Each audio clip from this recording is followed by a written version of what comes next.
अस्सलाम वालेकुम, मैं हूँ chairman LC foundation Pakistan Parvez Iqbal.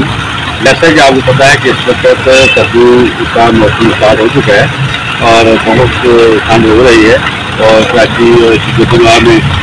जही एरियाज है वहाँ लोग परेशानी के आलम में रात को सर्दी में कट रहे हैं। अस्पतालों के बाहर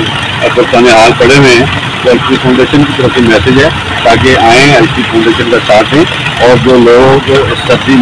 सर्दी से नहीं बच पा रहे तो जो महसूस नहीं है उनके लिए रजाइयाँ, कंबल, गर्म बिस्तर एलसी फाउंडेशन को डोनेट करें। ना सिर्फ डोनेट करें बल्कि एलसी की खुदाकारों में साथ चल के सही एरियाज में जाके अपने हाथों से तस्लीम करें ताकि वो लोग भी हमारे साथ जिस तरह हम गर्म बिस्तर को लेते हैं सोते हैं इस तरह वो